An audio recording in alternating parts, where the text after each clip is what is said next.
महाराष्ट्र की सियासत का सबसे बड़ा सवाल बना हुआ है कि क्या सरकार सुरक्षित है, फडणवीस ठीक है, क्या जो चुनौतियां फडणवीस के सामने हैं, और इससे भी बड़ा सवाल कि क्या एनसीपी राष्ट्रवादी कांग्रेस पार्टी फिर से एक होने जा रही है।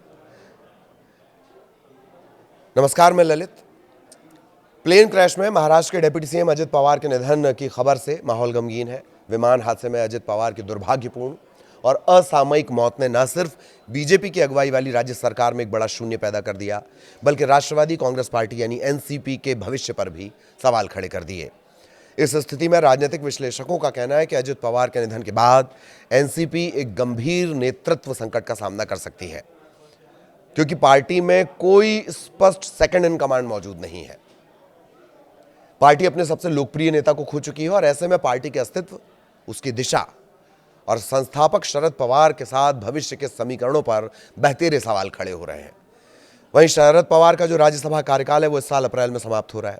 राजनीतिक जानकारों का मानना यह कि मुख्यमंत्री देवेंद्र फडणवीस के सामने अब सबसे बड़ी चुनौती ये होगी कि अजित पवार के साथ जुड़े 41 विधायक शरद पवार के खेमे की तरफ वापस न लौट जाएं। अजित पवार की पत्नी है सुनेत्रा पवार। इस समय वो राज्यसभा सांसद है, राजनीतिक रूप से सक्रिय भी रही हैं, लेकिन उनके पास प्रशासनिक अनुभव की कमी मानी जाती है। तो मौजूदा समय में एनसीपी के पास लोकसभा में एक सांसद सुनील तटकरे हैं, राज्यसभा में 2 सांसद प्रफुल्ल पटेल और सुनेत्रा पवार हैं। सुनेत्रा उनकी पत्नी भी हैं। हाल ही में हुए स्थानीय निकाय और नगर निकाय के चुनावों के दौरान एनसीपी संस्थापक शरद पवार सार्वजनिक मंचों से दूर रहे। उनकी बेटी और एनसीपी शरद पवार, इसकी जो कार्यकारी अध्यक्ष हैं सुप्रिया सुले, उन्होंने पार्टी के लिए प्रचार किया, लेकिन वो भी अपने चचेरे भाई अजित पवार के व्यापक व्यापी प्रचार था उसका मुकाबला नहीं कर सकी।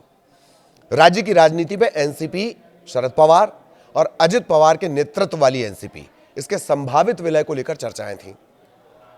लेकिन विमान हादसे में अजित पवार के निधन के बाद उनके गुट का भविष्य अनिश्चितता में घिर गया है। साल 2023 में अजित पवार ने जब एनसीपी पर अपना कब्जा जमाया तो शरद पवार के तमाम जो मजबूत सिपह सालार थे वो अपने साथ लेकर चले गए। अजित पवार के साथ छगन भुजबल से लेकर प्रफुल्ल पटेल, धनंजय मुंडे, अदिति तटकरे, नरहरि झिरवाल, मकरंद पाटिल, बाला साहेब पाटिल, इंद्रनील नाइक, सुनील तटकरे, दत्तात्रेय, नितिन लक्ष्मण राव जाधव, ऐसे तमाम दिग्गज उन्होंने शरद पवार का साथ छोड़ दिया। अजित पवार के बाद एनसीपी में नंबर 2 की हैसियत प्रफुल्ल पटेल रखते हैं, लेकिन छगन भुजबल की अपनी सियासी पकड़ है और इसी का नतीजा है कि उन्हें बाद में महाराष्ट्र सरकार में शामिल करना पड़ा। अब अजित पवार के निधन के बाद प्रफुल्ल पटेल एनसीपी के सियासी वारिस होंगे, इस पर थोड़ा संदेह जताया जा रहा है जानकारों की तरफ से। प्रफुल्ल पटेल बड़े नेता जरूर हैं, लेकिन महाराष्ट्र की राजनीति में जमीनी नेता के तौर पर उनकी पहचान कभी नहीं रही। शुरू से ही उनकी जो इमेज है वो व्हाइट कॉलर और एसी रूम वाली पॉलिटिक्स की रही है। इसके चलते एनसीपी के नेताओं का उनके पीछे लामबंद होना कठिन नजर आता है जानकारों को। छगन भुजबल से लेकर सुनील तटकरे किसी भी सूरत में प्रफुल्ल पटेल को अपना नेता माने, इस पर संशय है। पार्थ पवार या सुनेत्रा पवार सियासी वारिस होंगी। अजीत पवार के निधन के बाद सवाल यही कि अब क्या होगा। यह बात सिर्फ एनसीपी की नहीं है, बल्कि उनके राजनीतिक वारिस को लेकर भी है। अजित पवार की पत्नी सुनेत्रा फिलहाल राज्यसभा सांसद है, लेकिन राजनीति में आए उन्हें चंद दिन हुए हैं। हालांकि अजित पवार ने उन्हें 2024 के लोकसभा चुनाव में वो लेकर आए थे। पहले लोकसभा का चुनाव लड़ाया जो वो सुप्रिया सुले से हार गई थी। वैनी भाभी को कहते हैं, तो सुप्रिया अपनी भाभी के खिलाफ लड़ी थी। ननंद भौजाई सुप्रिया सुले से वो हार गई थी। इसके बाद अजित पवार ने उन्हें राज्यसभा भेज दिया। अजित पवार के 2 बेटे हैं, एक पार्थ पवार है और दूसरे जय। पार्थ पवार को अजित पवार ने अपने सियासी वारिस के तौर पर राजनीति में सक्रिय किया। 2019 का वो लोकसभा चुनाव भी लड़ चुके हैं, जबकि जय पवार बिजनेस में है। अजित पवार के सियासी वारिस के तौर पर फिलहाल उनकी पत्नी सुनेत्रा और बेटे पार्थ पवार का नाम माना जा रहा है, लेकिन दोनों के पास राजनीतिक अनुभव बहुत कम है। ऐसे में एनसीपी को एकजुट रखकर चलना, खासतौर पर महाराष्ट्र की राजनीति में, पार्थ और सुनेत्रा दोनों के लिए बहुत मुश्किल भरा सफर होगा। क्या शरद पवार फिर से कमान संभालेंगे? अजित पवार के साथ जो नेता गए हैं उन सभी को राजनीतिक रूप से स्थापित करने में शरद पवार का अहम रोल था। छगन भुजबल से लेकर हसन मुश्रीफ, धनंजय मुंडे, सुनील तटकरे, शरद पवार के साथ उनके कैसे रिश्ते हैं वो जग जाहिर है। इतना ही नहीं, प्रफुल्ल पटेल को भी सियासी तौर पर शरद पवार ने ही आगे बढ़ाया था। ऐसे में शरद पवार क्या फिर से एनसीपी के सियासी कुनबे को एकजुट करने की दिशा में कदम बढ़ाएंगे? 2024 के विधानसभा चुनाव के बाद अजित पवार और शरद पवार के रिश्तों पर जो बर्फ जमी थी वो धीरे धीरे पिघल रही थी। एनसीपी के तमाम नेता ये बात कहते रहे हैं कि पवार परिवार को एकजुट हो जाना चाहिए फिर से। छगन भुजबल ने तो यहां तक कह दिया कि शरद पवार के कहने पर ही वो अजित पवार के साथ आए हैं। विधानसभा चुनाव के बाद भुजबल ने शरद पवार से मुलाकात की थी। इसके बाद अजित पवार, शरद पवार, चाचा भतीजे, इनके बीच कई मुलाकातें हुई। 2024 के विधानसभा चुनाव में भारी बहुमत से जीत हासिल करने वाले सत्तारूढ़ महायुति गठबंधन में भाजपा के 132 विधायक हैं। एकनाथ शिंदे के नेतृत्व वाली शिवसेना के 57 और अजित पवार के एनसीपी के 41 विधायक हैं। दोनों एनसीपी गुट 5 फरवरी को होने वाले जिला परिषद चुनाव घड़ी इस चुनाव चिन्ह पर मिलकर लड़ रहे हैं, जो एक तरह से अनौपचारिक विलय का संकेत है। अब सवाल यह नहीं रह गया कि कौन किसमें विलय करेगा। विपक्ष में केवल 2 ही दल बचे, कांग्रेस और शिवसेना यूबीटी। देखना है कि कांग्रेस खुद को फिर से खड़ा कर पाती है या नहीं।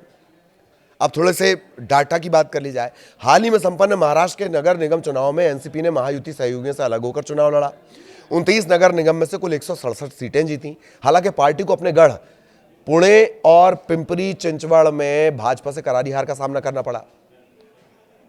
जहां शरद पवार की जो एनसीपी है, एनसीपी शरद पवार, इसके साथ गठबंधन किया था। एनसीपी शरद पवार पूरे राज्य में सिर्फ 36 सीट जीत पाई। 165 सदस्यीय पुणे नगर निगम में एनसीपी को केवल 27 सीट मिली और एनसीपी शरद पवार को 3 सीटें, जबकि भाजपा ने 119 सीटों पर कब्जा किया। 102 सदस्यीय पिंपरी चिंचवाड़ नगर निगम में अजीत पवार की पार्टी को 37 और शरद पवार गुट को एक भी सीट नहीं मिली है। भाजपा ने 84 सीट हासिल की। पिछले महीने 246 नगर परिषद और 42 नगर पंचायतों के चुनाव में कुल 6,851 सीटों में से एनसीपी ने 966 और एनसीपी शरद पवार ने 256 सीटें जीती।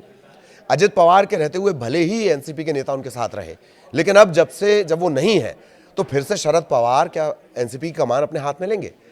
सियासत के शरद पवार माहिर खिलाड़ी हैं। अपने दुश्मन को भी दोस्त बनाने की कला उनसे बेहतर कोई नहीं जानता। अजित पवार के निधन के बाद एनसीपी के तमाम नेताओं को अपने साथ लेने का दांव वो चल सकते हैं। एनसीपी के नेता भी समझते हैं कि उनका सियासी भविष्य किसके हाथ में सुरक्षित हो सकता है। शरद पवार के कंधों पर अब सिर्फ परिवार को एकजुट रखने की जिम्मेदारी नहीं है, बल्कि एनसीपी को भी एकजुट रखने की जिम्मेदारी आ गई है। यही वजह है कि शरद पवार से लेकर सुप्रिया सुले और रोहित पवार तक अजित पवार के निधन के बाद परिवार के साथ पूरी तरह खड़े हैं। अब ये देखना है कि एनसीपी की कमान कौन संभालता है, और जब ये तय हो जाएगा कि एनसीपी की कमान कौन संभालता है, तब देवेंद्र फडणवीस की स्थिति क्लियर होगी। क्योंकि अजित पवार की जो मौजूदगी है, उनके जो 40 के आसपास जो विधायक हैं, वो सत्ता में महत्वपूर्ण भागीदारी निभाते हैं। क्या वो तब भी सरकार का हिस्सा रहेंगे, या शरद पवार अगर जिम्मेदारी ले लेते हैं तो क्या महाराष्ट्र की सरकार उसी तरह चलती रहेगी स्मूथली? ये तमाम बड़े सवाल हैं जिनके जवाब भविष्य के गर्भ में है।